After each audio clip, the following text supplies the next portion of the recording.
It's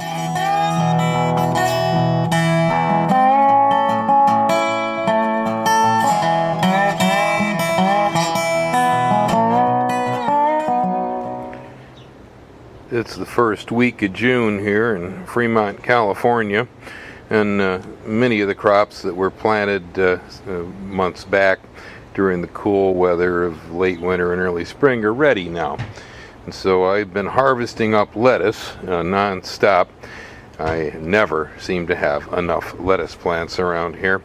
I can hardly keep up with them. This year I'm going to go ahead and I'm going to stay on top of the lettuce thing.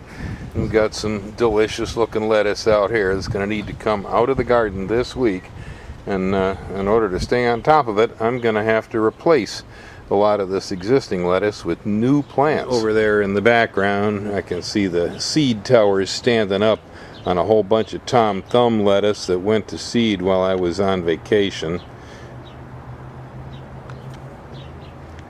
That's good. Tom Thumb seed isn't the easiest thing to get a hold of these days because it's becoming an heirloom, and so we'll leave some of those to go. Right here I've got all the packages of lettuce seed and a couple other things there laid out with the tags made. Right next to them over here on the bench I have a flat full of 6-packs that I'm going to use to start this June lettuce. Right down here on the floor I got a bucket of compost waiting for me. So, and I not only have a bucket of compost and the 6-packs ready, but I have Ellen as a camera person, and so she can take shots of me filling up these 6-packs over here so I can keep on top of my lettuce supply.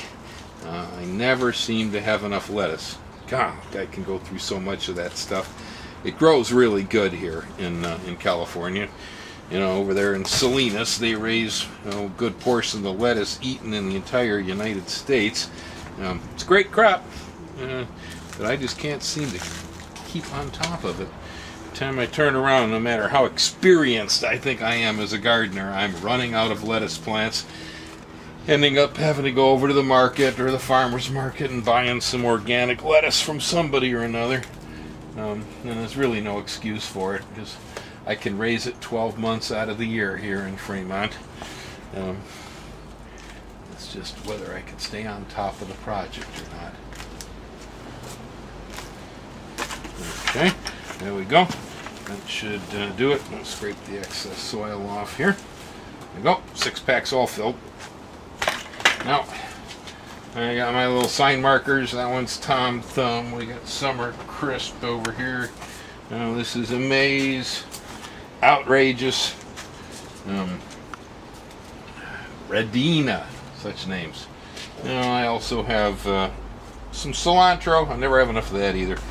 And some Chinese cabbage. We're going to give a shot at that. So, and as simple as making some little divots in these guys over here. I find that it's easier. It's much easier for us to get the lettuce seedlings started inside the greenhouse, whether it's during the winter time and I have problems with the snails and slugs eating it up, sometimes the birds.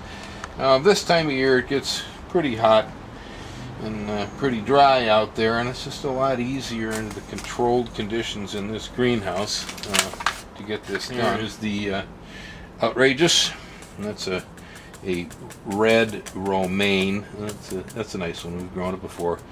Absolutely beautiful lettuce. Alright, and then I've got red Summer Crisp right here. Oh, this is a pelletized seed. Look at that. And beautiful little pink pellets. And you think maybe the pink pellets have pink fungicide in them? I don't know. Don't seem to make much sense why it have fungicide on the lettuce. There we go. Like so. Tom Thumb. This one's a nice one. Tasty. Grows anywhere. Grown this stuff all across the United States. It's an old time variety. It's a little Boston type lettuce, or they call butter crunch lettuce, but it's only as big as a tennis ball. This is a cute little guy, and it's almost always sweet. Very seldom I've ever had some. One head is a single serving. That's right. And a little bit of cilantro. I never seem to have enough of this stuff around. You know, it bolts to seed constantly. Anybody out there that raises cilantro knows that You know, buying plants of cilantro is really, it's a pretty dumb idea, because, you know, they're almost ready to bolt the day you buy them anyhow. And so sowing your cilantro directly from seed or into your own little 6-packs and getting it out there in the garden quick is the way to go, because it's going to turn from cilantro to the seed that we call coriander very quickly. You almost have to be sowing it on about 3-week intervals throughout the summer if you want to keep enough cilantro around for your salsa. Alright, there we go. Everybody's planted. That was the Chinese cabbage. Now it's just simply moving the dirt over the top of the seeds so they're covered up here.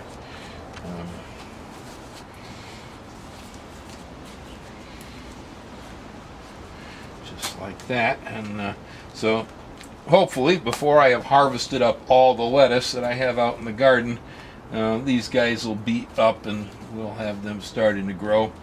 And thin them out a little bit for some baby lettuce, and then we'll go for the heads.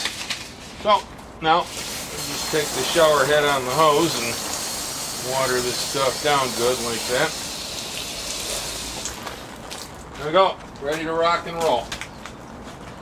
So it's first week of June, or early part of the first week of June here in Fremont, California. Gardening here is a constant succession of things from winter into spring into summer. We have finished off a bunch of the winter crops. I have already finished some of the spring crops, and now I'm looking towards moving into some of the summer crops here. This spot right here below me has this 57 variety of mixture of stuff that's going on here. I got some lettuce here is Tom Thumb that was spring crop stuff. We've already picked off most of the heads and eaten them. The rest of these went to seed on us while we were on vacation. Some of these I'm going to leave because I like Tom Thumb and I'm going to raise a little bit of seed. I have pepper plants over here on this end that were put in before we left on vacation. Back there is cabbage. The row during the winter over here held cabbage plants, and so they were pulled out. The lettuce was planted. I have a few onions in here, Stockton Reds, which are ready, and we have basil plants in here which I've already been harvesting. Between me and the snails, they've been cut back pretty good. So I want to plant carrots. I haven't put any carrots in yet. Soil's nice and warm. Carrots like warm weather for germination, and so it's a good time to put them in, provided we don't let the soil crust. The seeds don't germinate easily if your soil crusts.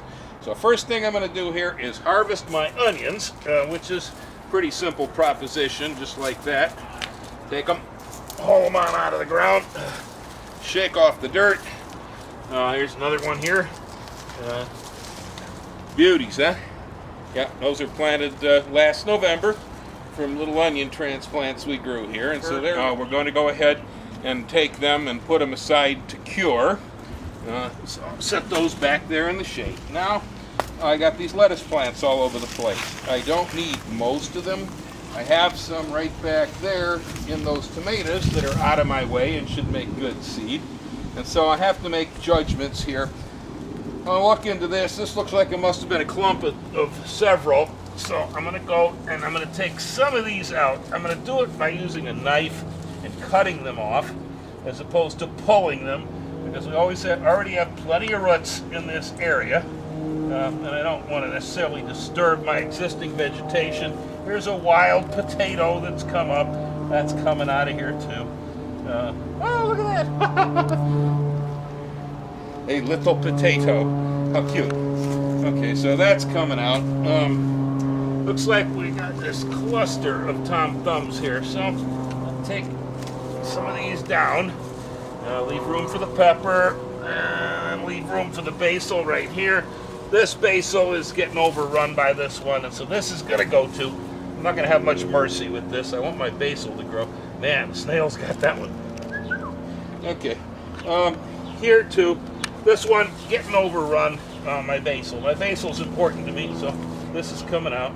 Crabgrass seedlings. We got some wild tomatoes here. They're coming out. All kinds of stuff coming up.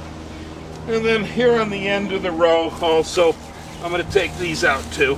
Those I'm just going to pull. There we go. All right, now the spot is cleared. Next thing is I am going to take my strap hoe. Those of you who aren't familiar with a strap hoe, Sometimes these are also known as hula hos.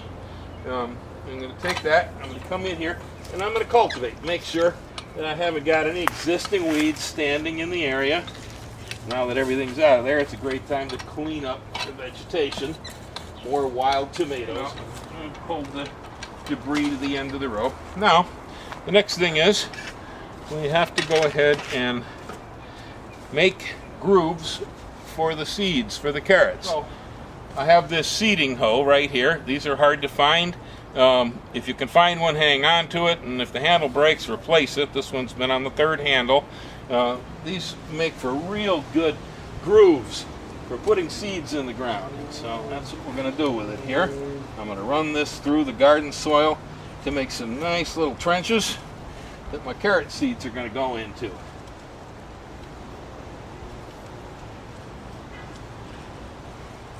There we go. Good. I get in here and clean out the dirt clods just a little bit. Make the trenches nice and even so there aren't any clods in them. There we go. All right. Now, next thing, I have carrot seeds. This is Garden King hybrid.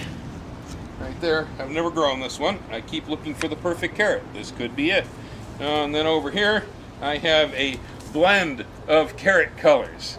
And these are cool. You got cosmic purple, you got lunar white, we have atomic red, and solar yellow. Sounds like fun, right? Now what I'm going to do is I got two strips here. I think we'll sew the colored carrots down one of these rows, and then we'll sew the other one down the other row. So I'm going to take the package, open it up, put a little crease down the bottom right there. And then I'm just going to bend over and start tapping the seeds down the crease by gravity. And just move my package at the right rate of speed. There we go. And then sprinkle the seeds down the fold. Just like that. Okay. Done. That's at least a start for carrots. As the season moves on and we pull out more ripe vegetables, like I have more onions over there, I believe I'll put more carrots in soon, but this will get me going. Here I have a 5-gallon pail full of compost, and I'm going to take the compost and distribute it over the top of these carrot rows. And a couple of things are going to happen because of this. One is this will not crust. And so we're not going to have to worry about the poor little carrot seeds having a problem emerging, which they do. If you have a clay-like soil and if it's hot and summery and so on, your clay will fire into bricks over the carrot seeds, and the poor little guys just aren't going to be able to get out of the ground. The other thing that's good about this is that the dark compost helps me see where I put my carrots, so I can watch for them. It's a marker, so to speak. Okay, there, that's enough compost. It doesn't take very much over the seed. Quarter of an inch, maybe, max, okay? Next, I'm gonna go ahead and I'm gonna take my hand here. You could use a toddler's foot, that usually works good too, but I don't happen to have one handy. So I'm gonna use my hand and I'm packing this. I'm gonna get the air out. Carrot seed doesn't germinate well if there's air around the seed. So you press the seed down well, because summer's here soon. Our temperatures are rising higher every day. Days are getting longer, and I've depressed it too. You'll see that I've not only packed it down, but that left a little trough over the top of the seed. Now what that's all about is that's going to retain some water. Now, I have a garden hose right here with a sprayer nozzle on the end, and I'm going to go ahead and cut loose with a stream of water like this. See, as I put the water down over the top of those trenches, it'll not only allow the compost to float downward over the top of the seeds instead of spreading out across the garden, but it's going to hold a little water right over the top of the seeds just where I want it. Carrot is very drought tolerant as far as a vegetable goes because it's got this nice taproot. It can really reach deep into dry soils. So it's a good summer vegetable for that reason. But it's hard to get it up. So it's not drought prone once it gets growing, but it's hard to get the seed to germinate. So put the seed in trenches, cover it with compost, press it down, And leave those trenches in place so that when you're watering, water focuses right where the seed's at, so you can get it to germinate. Sometimes it takes up to 21 days to get a carrot seed to sprout. Ordinarily 14. So there's how we deal with keeping the continuous wave of vegetables flowing through our California garden. Notice what we've done is our plantings are literally all overlapped.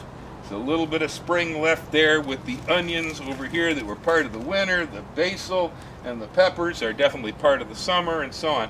So it's not uncommon that we'll be planting in amongst and between other crops that are still in the ground. Have a wonderful garden this summer.